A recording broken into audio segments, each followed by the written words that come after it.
Namaskar. We continue with the book How to Overcome Mental Tension by Swami Gokulanadaji Maharaj. So far, Maharaj had discussed the reasons for tension and some solutions to it.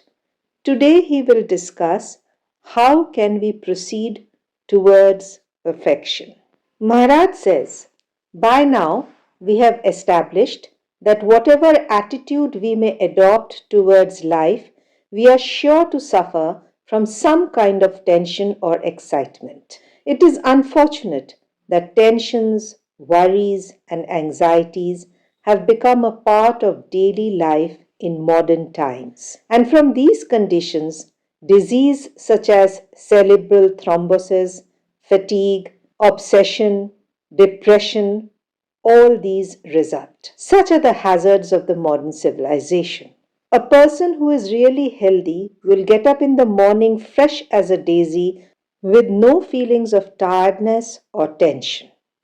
But that is only after we have had a good night's rest and deep sleep.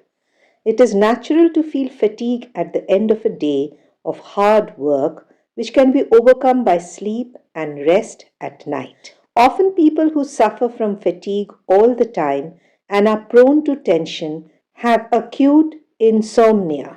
Lack of sleep makes them tired and exhausted even in the morning.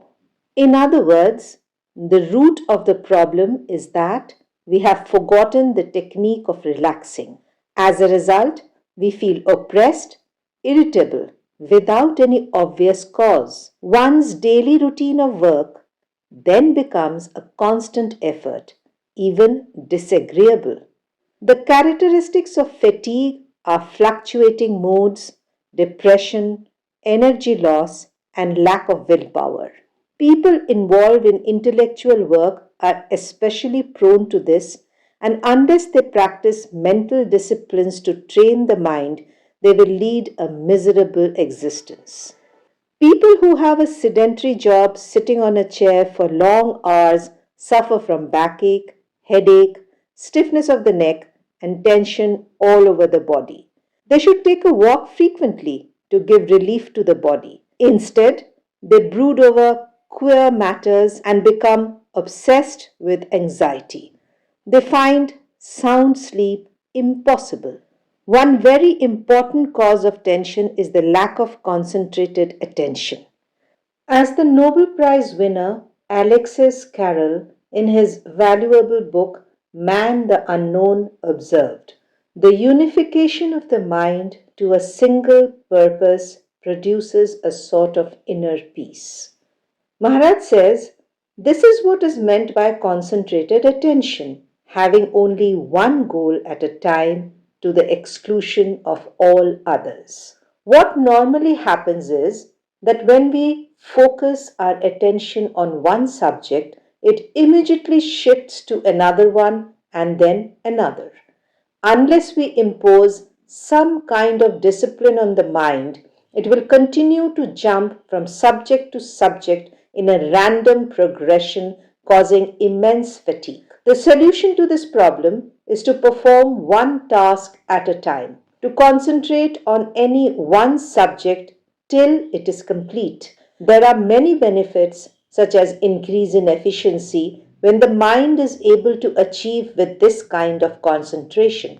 In this connection, Aristotle's statement that joy accompanies every perfect act is relevant. For attaining the height of perfection, whether it is in operating a machine, cooking some delicacy, or handling a complicated commercial venture, we have to work with meticulous care and total attention without any disturbance or distraction. If we fetter away our mental energy, we shall never be able to achieve perfection. Sri Aurobindo spoke about the same idea by saying that often we drift out of our inner circle and valuable energy is scattered in different directions.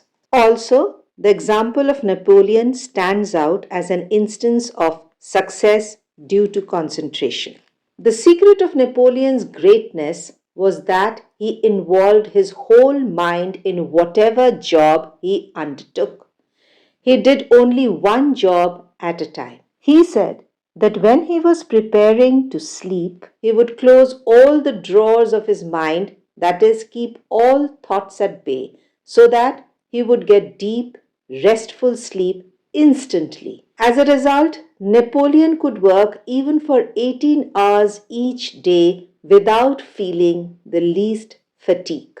Maharaj continues, the Nobel Prize winner Dr. Alexis Carrel, whom I referred to earlier, said that we claim to know many things, but we do not know our own self. This ignorance is at the root of our misery and tension.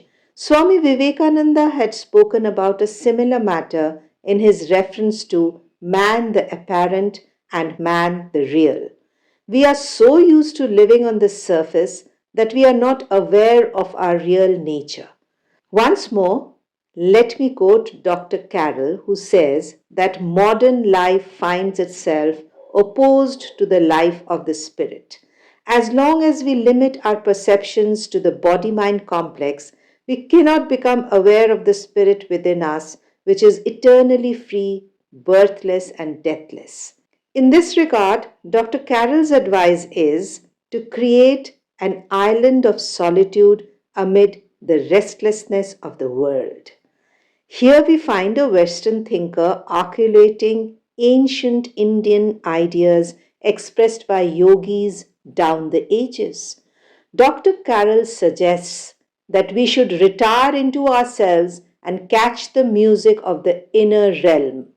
This will help us to live in tune with our real self as well as achieve harmony in eternal life. Solitude in the inner sanctuary of our heart is the surest way of overcoming restlessness and tension.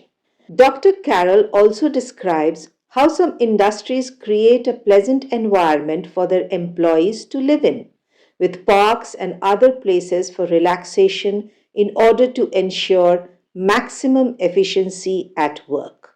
He also admits that it is unfortunate many people in the modern times do not care for inner life. The fact remains that to make a significant contribution to the world or achieve something remarkable, one has to realize the efficiency of interior life and practice inwardness diligently. Great people in the field of science, literature, or any other branch of creativity will surely admit that the source of their originality is their interior life. A truly integrated personality with a balanced nervous system and a restful tenure of life can be achieved by retiring into solitude. Even in times of great despair, our habit of solitude keeps us from admitting defeat. It gives our thoughts and actions a positive direction. For instance, a person who keeps repeating, I am fatigued, I am tired, I am exhausted, will feel worse instead of curing his malady. Instead of brooding, if he uses the same amount of energy to face his tiredness and try to overcome it, he will benefit immensely. Accepting challenges boldly in the right spirit helps to overcome half the problems in life. Another point in this regard is to be aware of one's own limitations. Some people expect to be perfect in whatever they undertake, and failure causes them unbearable tension. A more realistic attitude towards our ability and performance is therefore essential. Hope you enjoyed this episode of How to Overcome Mental Tension.